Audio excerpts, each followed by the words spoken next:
न्याय क्रांती न्यूज, अन्यायाविरुद्ध आवाज. पिंपरी चिंचवड सहकारी गृहनिर्माण संस्थांच्या महासंघाच्या वाकड येथील पहिल्या बैठकीत नवीन पदाधिकाऱ्यांची घोषणा झाल्यानंतर शहरातून त्यांच्यावर अभिनंदनाचा वर्षाव होत आहे. अध्यक्षपदी सचिन लोंढे, सचिवपदी सचिन गुनाले आणि कोषाध्यक्षपदी प्रदीप घोरपडे यांच्या निवडीमुळे महासंघाला नवीन आणि ऊर्जावान नेतृत्व मिळाले आहे. कोणत्याही राजकीय हेतूशिवाय केवळ सोसायटी धारकांच्या न्याय हक्कासाठी ही समिती काम करेल असा ठाम विश्वास नवनिर्वाचित पदाधिकाऱ्यांनी व्यक्त केला आहे. या नवीन कमिटीकडून पिंपरी चिंचवडमध्ये सोसायट्यांच्या प्रलंबित आणि गंभीर समस्या तातडीने सुटाव्या अशी तीव्र अपेक्षा सर्वसामान्य सोसायटी धारकांकडून व्यक्त केली जात आहे.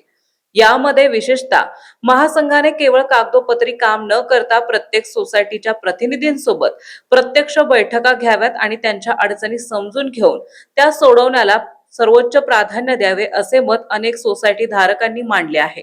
त्यासोबत अनेक गृहनिर्माण सोसायट्यांमध्ये व्यवस्थापन कमिटीचा मनमानी कारभार चालत असल्याची तक्रारी सामान्य सभासदांकडून येत आहेत. नियमाचे उल्लंघन करणे, हिशोबात पारदर्शकता न ठेवणे आणि सर्वसामान्य फ्लॅट धारकांना मानसिक त्रास देणे असे प्रकार वाढले आहेत. त्यामुळे या नवनिर्वाचित महासंघाने अशा हुकुमशाही प्रवृत्तीच्या कमिटीवर वचक ठेवावा, कायद्याचा धाक दाखवावा आणि सर्वसामान्य सभासदांच्या हक्काचे रक्षण करून त्यांना न्याय मिळवून द्यावा अशी आग्रही मागणी नागरिकांकडून होत आहे. नागरिकांच्या वतीने प्रामुख्याने खालील मागण्या आणि प्रश्न महासंघासमोर मांडण्यात येत आहेत. प्रत्येक भागातील सोसायट्यांच्या प्रतिनिधींसोबत चर्चा करून स्थानिक पातळीवरील प्रश्न प्राधान्याने मार्गी लावणे, सोसायट्यांमधील अंतर्गत हुकुमशाही, चुकीचा आणि मनमानी कारभार थांबवून सामान्य सभासदांना योग्य न्याय देणे. अनेक सोसायट्यांना महापालिकेकडून पुरेसे पाणी मिळत नाही. टँकर माफियांच्या त्रासातून सुटका करून हक्काचे पिण्याचे पाणी मिळावे. सोसायट्यांच्या बाहेरील अंतर्गत रस्त्याची दुरावस्था सुधारून पथदिवे आणि ड्रेनेज लाईनचे प्रश्न सुधारावेत.